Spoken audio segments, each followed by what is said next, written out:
اللہ رب العزت نے مسلمان کے لیے حلال راستے بنائے ہیں. یہ حرام راستے اختیار کر کے کہتا ہے کہ میں نہیں چلاؤں گا، راستہ نہیں. سب سے بڑا حرام جس نے مسلمانوں کی عزت، ان کی سلطنت، ان کی شوکت، ان کی حیثیت کو ختم کیا ہے، وہ سب سے بنیادی مرض اور وہ سب سے بنیادی چیز سود ہے. جس کو مسلمان یہ کہہ کر کہ ہم کیا کر سکتے ہیں، وہ تو جب مسلمان حرام کی شکل اختیار کر لیتا ہے اور سب سے پہلے سود کو اختیار کر کے خود اللہ کے مقابلے پر آ جاتا ہے. میں کچھ کہنا چاہتا ہوں، یہ سود پر آ کر خود اللہ کے مقابلے پر آ جاتا ہے تو پھر اس کا نتیجہ یہ ہوتا ہے کہ غیر اس کے مقابلے پر آ جاتے ہیں. غیر اس کے مقابلے پر آ جاتے ہیں.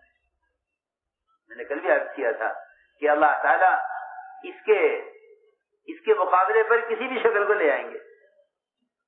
حالانکہ آپ جانتے ہیں ابوبکر صدیق رضی اللہ عنہ نے پہلا خطبہ دیا، اس خطبے میں یہ فرمایا کہ 1 لقمہ سود کا یا 1 روپیہ سود کا 36 مرتبہ زنا کرنے سے زیادہ برا ہے. 1 لقمہ سود کا یا 1 روپیہ سود کا 36 مرتبہ زنا کرنے سے زیادہ برا ہے. اور فرمایا کہ ایک مسلمان کی آبرو ریزی اور ایک مسلمان کو ذلیل کرنا یہ 36 مرتبہ زنا کرنے سے زیادہ برا ہے. 1 روپیہ سود کا 36 مرتبہ زنا کرنے سے زیادہ گندا اور ایک مسلمان کی آبرو ریزی 36 مرتبہ زنا کرنے سے زیادہ بڑا گناہ ہے. قرآن نے سودی کاروبار کرنے والے کو براہ راست اللہ سے جنگ کرنے والا فرمایا ہے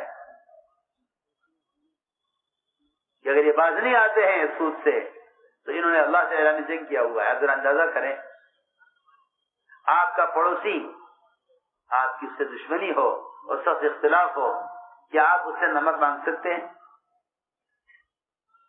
آپ اس سے نمک مانگ سکتے ہیں کہ نہیں؟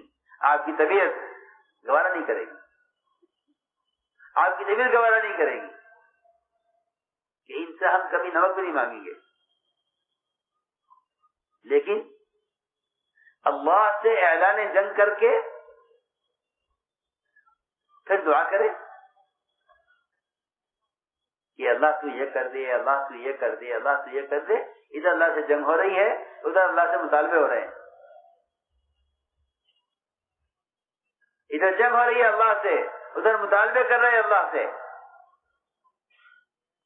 اپنے پڑوسی دشمن سے آپ نمک نہیں مانگ سکتے کہ نہیں، ہمارا منہ نہیں ہے کہ ہم ان سے نمک مانگیں، ہماری کی لڑائی ہے.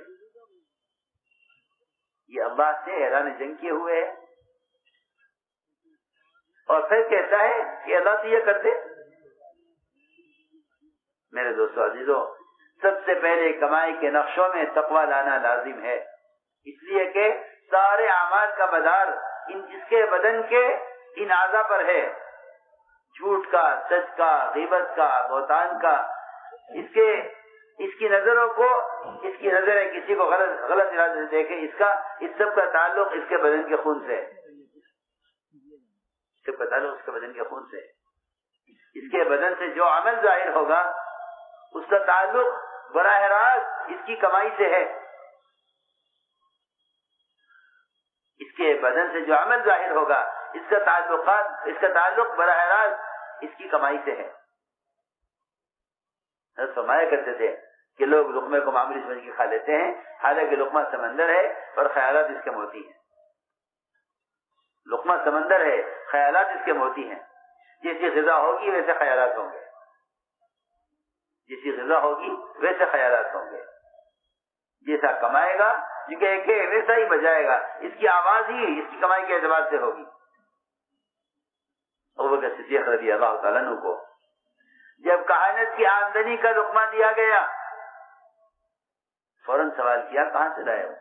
یہ فرماتے تھے ابوبکر رضی اللہ تعالیٰ عنہ کہ اپنے غلاموں کی کمائی کی تحقیق کیا کرو کہ کہاں سے کما کر لائے ہیں، کیسے کمایا ہے. اپنے غلاموں کی کمائی کی تحقیق کیا کرو کہ کہاں سے کما کر لائے، کیسے کمایا. پوچھا کہاں سے لائے ہو؟ غلام نے کہا کہ کہانت کی آمدنی ہے.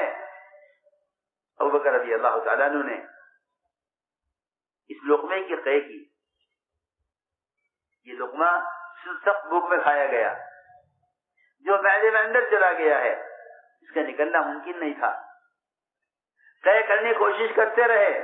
لوگوں نے کہا اس لقمے کو نکالنے کے لیے آپ پانی سے اپنا معدہ بھریے اور پھر قے کیجیے. چنانچہ روایت میں ہے کہ پانی پیتے رہے، قے کرتے رہے، پانی پیتے رہے، قے کرتے رہے، یہاں تک کہ اس قے کے ساتھ وہ لقمہ اندر سے باہر نکلا. لوگوں نے کہا مومنین اس ذرا سے ٹکڑے کی وجہ سے آپ نے اتنی کوشش کی. فرمایا کہ میں نے سنا ہے فرماتے ہوئے حضور اکرم صلی اللہ علیہ وسلم کو کہ بدن کے خون کا وہ قطرہ جو سود کے مال سے تیار کیا گیا ہو اور سود کے مال سے جس میں پیدا ہوا ہو، جہنم کی آگ اس کو جلانے کی زیادہ حقدار ہے. یہ نہیں ہو سکتا. یہ قبل اس کے کہ میرے معدے سے ہضم ہو کر میرے بدن کا جز بنے اور میرے بدن کا خون کا قطرہ بنے، اس سے پہلے اس کو نکالنا ہے. میرے دوستو عزیزو، میں نے اس لیے عرض کیا کہ سب سے پہلے تقوی لاؤ کمائی میں. لوگ سمجھتے ہیں ہمارے پاس کمانے کے اسباب ہیں، ہم کما لیں گے، کہ نہیں. مسلمان سے اللہ تعالیٰ نے جو کمائی میں مسلمان سے جو وعدہ کیا ہے وہ وعدہ سبب پر نہیں کیا، وعدہ اس حکم پر کیا ہے جو حکم کمائی کے اندر دیا ہوا ہے. اسباب سے احکام ایسے گزرتے ہیں جیسے تسلی کے 100 دانے ہوں تو ہر دانے سے تاگا گزرتا ہے. کوئی دانہ ایسا نہیں ملے گا آپ کو جس دانے سے تاگا نہ گزر رہا ہو. آپ جتنے چاہے اسباب لے آئیں، دنیا میں کوئی سبب ایسا نہیں ملے گا جس میں اللہ کا حکم پھرا ہوا نہ ہو، اور وہ حکم ہی اصل کامیابی کا سبب ہے. تجارت سبب نہیں ہے، تجارت سبب نہیں ہے کامیابی کا، حکم سبب ہے کامیابی کا. اگر تجارت سبب ہے کامیابی کا تو قوم شعیب کامیاب ہونے چاہیے تھے. اگر باغات سبب ہے کامیابی کا تو قوم سبا باغات والے کامیاب ہونے چاہیے تھے. اگر حکومت سبب ہے کامیابی کا تو فرعون حامان شداد کامیاب ہونے چاہیے تھے. یہ کامیابی کے اسباب نہیں ہے. کامیابی تو ان اسباب میں اللہ کا حکم ہے، حکم کامیاب کرے گا، سبب نہیں. میں نے عرض کیا کہ اللہ تعالیٰ کا پہلا وعدہ تقوی پر کہ اللہ تعالیٰ اس کے نکلنے کا راستہ بنائیں گے. دوسرا وعدہ ہے وَيَرْزُقْهُ مِنْ حَيْثُ لَا يَحْتَسِبُ، ہم اس کو رزق وہاں سے دیں گے جہاں ان کا گمان خیال بھی نہیں پہنچے گا. جب صحابہ دعوت اللہ اور اللہ کی ساری مخلوق کے لیے خیر خواہ بن کر ان کو جہنم سے بچانے کی کوشش میں پھرا کرتے تھے، ان کو جہنم سے بچانے کی کوشش میں پھرا کرتے تھے. جی ہاں، اب تو مسلمان کی کوشش اور ساری کوشش یہ ہے کہ کس طرح یہ ان کا مال ہمیں مل جائے. نہیں، وہ یہ کہتے تھے کہ مال بھی تم رکھو، جگہ بھی تم رکھو، ہم چاہتے ہیں کہ تم جہنم کی آگ سے بچ جاؤ. ہم صرف یہ چاہتے ہیں. میں نے عرض کیا کہ جب صحابہ اکرام ساری انسانیت کو جہنم سے بچانے کے لیے اور ساری انسانیت کو ہدایت پر لانے کے لیے جب اس کوشش میں مارے پھرتے تھے، اللہ تعالی رزق اس طرح دیا کرتے تھے. ایک صحابی فرماتے ہیں کہ ہم ایک قلعے میں داخل ہوئے، قلعہ فتح ہوا، قلعے میں داخل ہوئے تو بادشاہ کے تخت کے دائیں بائیں کچھ مورتیاں کھڑی ہوئی تھی. اس مورتی کا اشارہ انگلی کا زمین کی طرف تھا.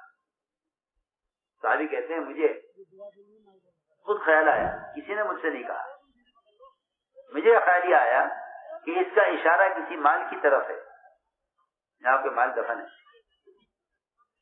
فرماتے ہیں کہ میں نے خود کھدائی کی اور وہاں سے مال نکلا اور میں لے کر تمہاری خدمت حاضر ہوا. مومنین یہ مال ہے, مجھے ملا ہے, میں نے خود کوشش کر نکالا ہے, کسی نے مجھے مشورہ نہیں دیا, کسی نے مجھے نہیں بتایا, اللہ نے میرے دل میں ڈالا. عمر نے فرمایا کہ بے شک یہ مال تمہارا ہے, بے شک یہ مال تمہاری اپنے ارادے, تمہاری کوشش, اللہ نے تمہارے دل میں ڈالا ہے. لیکن فرمایا کہ مسلمان اپنی ذات سے نہیں ہے, مسلمان اپنی ذات سے نہیں ہے, مسلمان تو بے اعتبار سب کے ہے, بے اعتبار سب کے ہے. میں عرض کرنا چاہتا ہوں کہ صحابہ مال حلال راستے سے لیتے تھے تو ان کا مال حلال راستے پر ہی خرچ ہوا کرتا تھا. یہ حدیث میں آتا ہے کہ حلال مال میں اسراف کی گنجائش نہیں ہے اور حرام مال میں حکم پر استعمال ہونے کی گنجائش نہیں ہے. حلال مال میں حرام میں استعمال ہونے کی گنجائش نہیں ہے, اور جو مال حلال پر کمایا گیا ہے اس مال میں حرام میں خرچ ہونے کی گنجائش نہیں ہے. وہ تو یقینی طور پر مال کے کمانے میں کوئی ایک روپیہ, کوئی ایک آنا, کوئی ایک اٹھنی, کوئی ایک چونی ایسی آتی ہوگی یقیناً جو اس کے مال کو حرام کی طرف, اس کے مال کو خواہشات پر خرچ کراتی ہے. آتا ہے کہ حلال مال حرام میں استعمال نہیں ہو سکتا. تو جب مسلمان کمائی کے نقشے میں پابند نہیں ہوگا تو خرچ کرنے کے نقشے میں پابند, خرچ کرنے کے اسباب میں, خرچ کرنے کے راستے پابند نہیں ہو سکتا. میں نے عرض کیا کہ جب یہ مسلمان غیروں کو جہنم سے بچانے, ساری انسانیت کی نجات دلانے کے لیے پھرا کرتا تھا تو اللہ رب العزت مال کی ہلاکت کے راستے سے, مال کے ہلاک ہونے کے راستوں سے مال عطا فرمایا کرتے تھے. صحابی پیشاب کر رہے اور چوہا اشرفی لا کر دے رہا ہے. ایک اشرفی لایا, دوسری لایا, تیسری لایا, روایت میں غالباً 17 اشرفی لا کے اس نے دی. پیشاب کرتے ہوئے, نماز پڑھتے ہوئے نہیں, نماز پڑھتے ہوئے نہیں. ہم تو سمجھتے ہیں کہ نماز ہے ہی اس لیے, ہم سمجھتے ہیں کہ نماز ہے اسی لیے تاکہ یہ مسئلہ حل ہو جائے. حالانکہ نماز مسائل کو حل کرانے کے لیے نہیں ہے, نماز تو اللہ کو راضی کرنے اور اللہ کے قریب ہونے کے لیے ہے. صلاۃ الحاجہ کا مطلب یہ ہے کہ اللہ کے قریب آ جاؤ, پھر اپنی حاجت کو اللہ سے. تو میں نے عرض کیا کہ انہیں 17 اشرفیاں چوہے نے لا کر دی ہیں, نماز پڑھتے ہوئے نہیں بلکہ پیشاب کرتے ہوئے. یہ وہ اشرفیاں لے کر آج عرض کیا کہ رسول اللہ میں پیشاب کر رہا تھا, چوہا اشرفیاں لایا ہے. فرمایا ہاں اللہ نے تمہیں رزق دیا ہے, کھاؤ. وعدہ ہے اللہ, من یتق اللہ یجعل له مخرجا ویرزقه من حیث لا یحتسب. جو ہمارے ضابطوں پر آ جائیں گے, تقوی پر آ جائیں گے, ہم ان کو ایسے کا رزق دیں گے جہاں ان کا گمان خیال نہیں پہنچے گا. ایسے بعض صحابہ وہ تھے کہ جن کا باغ سال میں 2 مرتبہ پھل دیا کرتا تھا. ایسے بھی صحابہ تھے جن کا باغ سال میں 2 مرتبہ پھل دیا کرتا تھا. کہ ہم ایسی رزق دیں گے جہاں ان کا گمان خیال نہیں جائے گا. من یتق اللہ یجعل له مخرجا ویرزقه من حیث لا یحتسب. ہم وہاں سے رزق دیں گے جہاں ان کا گمان خیال نہیں پہنچے گا. ایک وعدہ یہ ہے کہ تقوی اختیار کرے گا کمائی کے نقشوں میں, ہم اس کے کمائی کے نقشوں میں آسانی پیدا کر دیں گے. کمائی کے نقشوں میں آسانی پیدا کر دیں گے، ہم اس کی کمائی کے نقشوں میں آسانی پیدا کر دیں گے. یجعل لہ من امرہ یسرا. میرے دوستو عزیزو، داؤد علیہ السلام بادشاہ بھی تھے، نبی بھی تھے. نبوت بادشاہت والی، نبوت تھی بادشاہت والی. اپنا ذاتی خرچ بیت المال سے لیتے تھے، ذاتی خرچ بیت المال سے لیتے تھے. اور معمول یہ تھا کہ روزانہ اپنا لباس بدل کر، شکل بدل کر پھرا کرتے تھے لوگوں میں، پوچھتے تھے لوگوں سے کہ بھئی یہ داؤد کیسا آدمی ہے. سنو توجہ سے بات، اس لیے کہ جو مخلص آدمی ہوتا ہے نا، مخلص، وہ اپنے اوپر تنقید پسند کرتا ہے کہ لوگ مجھ پر تنقید کریں، اور ریاکار تعریف پسند کرتا ہے. مخلص آدمی تنقید پسند کرتا ہے اور ریاکار آدمی اپنی تعریف پسند کرتا ہے. مخلص ہوتا ہے وہ اپنے اوپر تنقید پسند کرتا ہے تاکہ ہمیں ہماری کمیاں معلوم ہوں. اس لیے یاد رکھنا کہ جو مخلص ہوتے ہیں وہ تنقید کرنے والوں کو محسن سمجھتے ہیں کہ اللہ کو جزائے خیر دے، آپ کا احسان ہے ہم پر کہ آپ نے ہمیں صحیح بات یاد دلائی. آپ کا احسان ہے کہ آپ نے ہمیں صحیح بات یاد دلائی. اس زمانے میں مزاج یہ ہے لوگوں کا کہ اگر کسی غلط بات کو ٹوک دیا جائے تو ناراض ہو جاتے ہیں. حالانکہ کسی کو ٹوک دینا، کسی کو غلط بات پر ٹوک دینا، یہ خدا کی قسم بالکل ایسا ہے جیسا کوئی آدمی گڑھے میں گر رہا تھا، آپ نے ہاتھ پکڑ لیا. آپ نے ہاتھ پکڑ لیا، بالکل ایسا ہے. صحیح، اس کا صحیح مطلب اور مفہوم یہی ہے. ابو الدرداء رضی اللہ عنہ فرماتے ہیں کہ گناہ میں پڑنے والا گڑھے میں گرنے والا ہے، تم اس کو گڑھے سے بچاؤ گے نہیں، نکالو گے نہیں. عجیب بات، گناہ کرنے والا گڑھے میں گرنے والے کی طرح ہے، کیا تم اس کو بچاؤ گے نہیں، نکالو گے نہیں؟ میں نے عرض کیا کہ اگر کوئی ٹوک رہا ہے آپ کو تو ٹوکنے والوں کو محسن سمجھو. ٹوکنے والے کو محسن، کہ ہمارا اس کا ہم پر احسان ہے، یہ ہمیں ٹوک رہا ہے.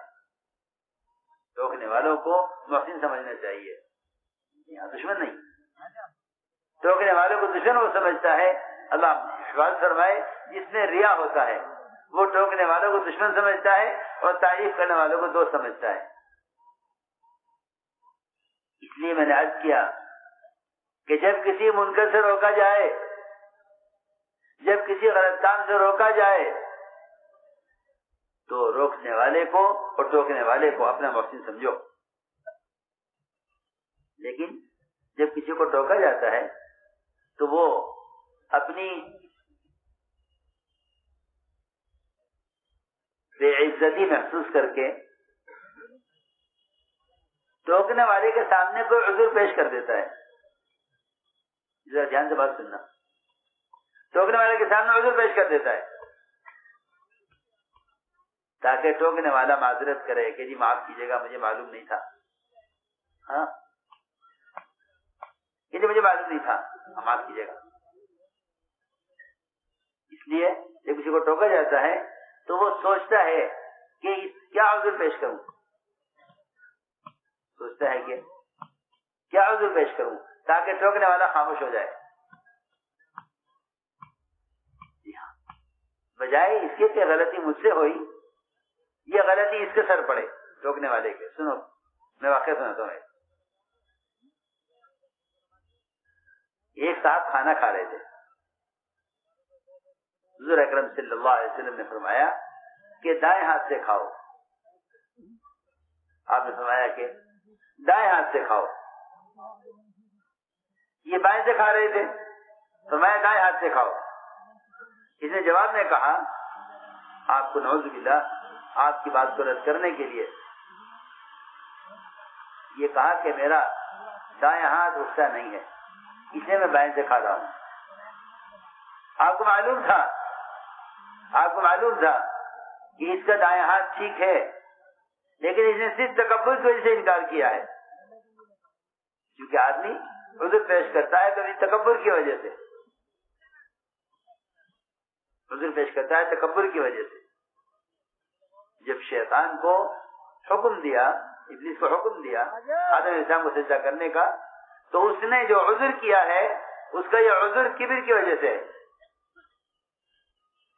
منافقین عذر کرتے تھے تکبر کی وجہ سے، ابلیس نے عذر کیا ہے تکبر کی وجہ سے. اس کھانا کھانے والے نے جو عذر کیا ہے تکبر کی وجہ سے کیا، صرف تکبر کی وجہ سے. حالانکہ دائیں ہاتھ سے کھانا بے شک سنت ہے، نہ فرض نہ واجب ہے، لیکن اس نے یہ کہہ کر انکار کیا کہ میرا دائیں ہاتھ اٹھتا نہیں ہے. حضور اکرم صلی اللہ علیہ وسلم دعا دی، فوراً فرمایا اللہ کرے تیرا یہ ہاتھ کبھی نہ اٹھے.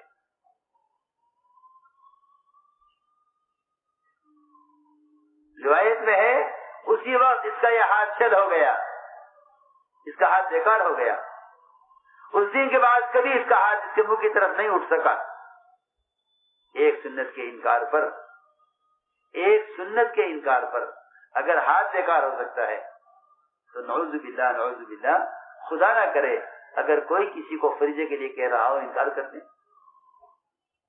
تو ضروری نہیں ہے کہ آپ کا ہاتھ بیکار ہو جائے یا پیر بیکار ہو جائے. بہت ممکن ہے کہ اللہ فریضہ کا انکار کرنے پر دکان ضبط کر لیں، کارخانہ ضبط کر لیں، فیکٹری بند کر دیں، کچھ بھی کر سکتے ہیں، کچھ بھی کر سکتے ہیں. تمہاری زمین ضبط کر لیں، تمہارا وطن ضبط کر لیں. اسی بات سوچو میں کیا کہہ رہا. ایک صرف کھانا کھانے میں دائیں ہاتھ سے کھانے کی سنت کا انکار، اور یہ بات خیال مت کرنا کہ یہ انکار کیونکہ اللہ کے نبی کو کیا تھا اس لیے ہوا ہے، ایسا نہیں ہے. یہ بات بھی ذہن میں رہے. کیوں؟ اس لیے کہ حضور اکرم صلی اللہ علیہ وسلم جو کچھ کیا ہے وہ قیامت تک کے لیے کیا ہے. آپ کا عمل آپ کی ذات کے لیے نہیں ہے. صرف آپ جس طرح حکم دے رہے ہیں اپنے سامنے ایک آدمی کو دائیں ہاتھ سے کھانے کا، یہ حکم آپ کا صرف اس آدمی کے لیے نہیں ہے، یہ حکم قیامت تک آنے والے ہر مسلمان کے لیے. یہ حکم قیامت تک آنے والے ہر مسلمان کے لیے. میں نے اس پر عرض کیا تھا کہ اگر کسی کو ٹوکا جائے تو اس کو چاہیے کہ ٹوکنے والے کو اپنا محسن سمجھے، اس لیے کہ فرمایا ہے کہ جو آدمی کسی گناہ کی طرف جا رہا ہے وہ کسی گڑھے میں گرنے کے لیے جا رہا ہے. ہمیں چاہیے کہ آگے بڑھ کے اس کو روک لیں، آگے بڑھ کے اس کو روک لیں. اس لیے دعوت میں امر معروف اور نہی منکر یہ ایک بڑی خیر خواہی کا عمل ہے، بشرط یہ کہ کسی کو ٹوکنے کے لیے سنت طریقہ اختیار کیا جائے. آپ ضروری بات میں عرض کر رہا ہوں کہ منکر سے روکنا بے شک بڑا فریضہ ہے اور بہت اہم حکم ہے اور بہت اونچا عمل ہے، لیکن جس طرح نماز پڑھنے کا طریقہ متعین ہے، اس کے بگڑنے سے اس کے نقصانات ظاہر ہوں گے اور اس کے بگڑنے سے یہ نماز خود بد دعا کرے گی نمازی کے لیے. اس طرح امر معروف و نہی منکر بھی ایک مسنون طریقہ ہے اور ایک بنیادی عمل ہے. اس کے طریقے کے بگڑنے سے بھی نقصان ہوگا اور فساد ہوگا. سنو غور سے بات. منکر سے روکنے کے لیے منکر سے روکنے کا طریقہ اختیار کرو کہ حضور اکرم صلی اللہ علیہ وسلم اور آپ کے صحابہ یہ منکر سے کیسے روکتے تھے. یہ نہیں کہ جس کو جہاں چاہو ٹوک دو. اس لیے کہ اگر مسلمان کو غلط بات پر ٹوک رہا ہے سب کے سامنے تو یہ اصلاح نہیں چاہتا، فساد چاہتا ہے. اور اگر ٹوک رہا ہے تنہائی میں لے جا کر تو پھر اصلاح چاہتا ہے. اللہ ایسوں کے ذریعے اصلاح کر دیتے ہیں. جی ہاں، صحابہ کرام کے واقعات ہیں یہ بتلانے کے لیے کہ کسی کو کسی غلط بات سے اگر روکنا ہے تو اس کے روکنے کا کیا طریقہ ہے. پہلے تو یہ فرمایا کہ کسی کو منکر سے روکنے کے لیے اس کے عیب کو تلاش مت کرو کے عیب کو تلاش مت کرو. کسی کو روکنا ہے تو اس کا عیب تلاش مت کرو. ہاں کوئی چیز نظر آ جائے کسی کی تو چاہیے کہ موقع تلاش کریں اس غلط کرنے والے کو سمجھانے کے لیے. غلط کرنے والے کو سمجھانے کے لیے موقع تلاش کریں. مجھے ایک واقعہ یاد آیا اس پر. ہمارے ایک بزرگ تھے, بہت بڑے عظیم بزرگ تھے, حضرت مولانا اسعد مدنی رحمۃ اللہ علیہ. اللہ نے بڑا کام لیا.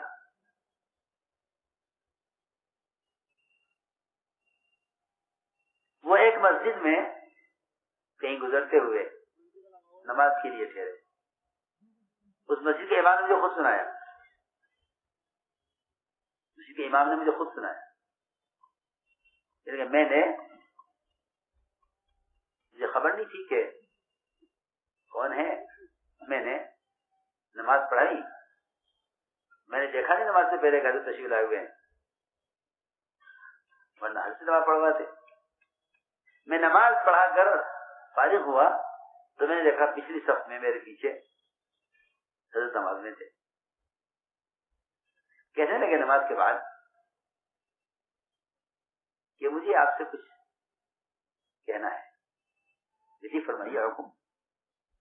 کہ نہیں یہاں تو لوگ کھڑے ہوئے ہیں, ادھر آ جاؤ. کہنے لگے حضرت مجھے ایک طرف لے گئے کونے میں. اب ظاہر بات ہے جدھر حضرت تشریف لے جا رہے ادھر سارا مجمع جا رہا. لیکن فرمائیے کیا حکم ہے. کہ نہیں یہاں نہیں کہوں گا, ادھر چلو. کہ میں ہم دوسری طرف سے لے گئے مسجد کے کونے میں. وہاں جا کے بات شروع کرنے کو ہوئے, ایک صاحب آ کے کھڑے ہو گئے. ان کو دیکھا کہ نہیں ابھی بات نہیں کر سکتے, یہ آ گئے. جب کسی طرح بات نہ بنی تو اس نے فرمایا کہ آپ کا حجرہ ہے یہاں مسجد میں امام صاحب کا. کہ جی میرا حجرہ ہے. فرمایا میرا حجرے میں چلو. حجرے میں چلو, وہاں جا کے بات. بولتے کہ میں نے حجرہ کھولا, اس کو بٹھایا. کہنے کہ ہاں ذرا دروازہ جھکا دو, کوئی آنا جائے. کیا بات. میں نے دروازہ جھکا دیا. اچھا جی کیا حکم ہے. نے فرمایا کہ باقی تو سب ٹھیک ہے, بس تم نے جو قرات کی ہے نماز میں مغرب کی, اس میں ایک آخر کا لفظ وہ ذرا تم نے ناک میں پڑھ دیا, وہ اس طرح ٹھیک نہیں ہے, اس کو اس طرح پڑھنا چاہیے. ریکنسٹرکشن آف امہ dailymarkers.com. ہم وہی کہتے تھے کہ تمہارے مقتدی روزانہ کے تمہارے نماز پڑھنے والے, اگر میں ان سب کے سامنے تمہیں ٹوکتا اور کہتا تم غلط پڑھتے ہو, تو یہ مقتدی یہ کہتے ہیں کہ ہمارے امام صاحب غلط پڑھتے ہیں. یہ مجھے یاد آیا اس پر کہ صحابہ کی سیرت میں ہے یہ بات کہ کسی کو غلط سے ٹوکنے کے لیے ان کا طریقہ کیا تھا. یہاں تو ایک دوسرے کے ٹوہ میں لگے رہتے ہیں. کوئی بات ملے تو صحیح, کسی کو رنگے ہاتھوں پکڑا تو جاوے, کسی کو رنگے ہاتھوں پکڑے تو صحیح, کسی کو رنگے ہاتھوں. میں تم سے یقین سے کہہ سکتا ہوں پولیس والوں کو ایسی نظر سے نہیں دیکھتا کہ یہ ہر وقت ٹوہ میں رہتے ہیں, کون کیا کر رہا. یہ وجہ ہے. فرمایا کہ مومن کو ہمیشہ اچھی نظر سے دیکھو, مومن کو دیکھو. مومن کے گناہ کی تعویل کرو کہ نہیں مومن ایسا نہیں کر سکتا. حضور اکرم صلی اللہ علیہ وسلم سے 4 مرتبہ زنا کرنے والے نے اپنے زنا کا اعتراف کیا. 4 مرتبہ زنیت یا رسول اللہ. آپ ہر دفعہ کہیں نہیں جاؤ تم نے زنا نہیں کیا. وہ بار بار کہے میں نے زنا کیا, کہ نہیں مومن زنا نہیں کر سکتا. یہاں عیب تلاش کر کے کوشش کر کے مسلمان کے عیب تلاش کرتے ہیں تاکہ میں اس سے بہتر ہو جاؤں اور لوگ جان لیں کہ یہ ایسا ہے اور میں ایسا ہوں. جو اپنی عزت کے لیے مسلمان کو ذلیل کر کے اس کا کوئی عیب تلاش کر کے ظاہر کرے گا, یہ تو اللہ کے یہاں اس کی ذلت کا فیصلہ پہلے ہو چکا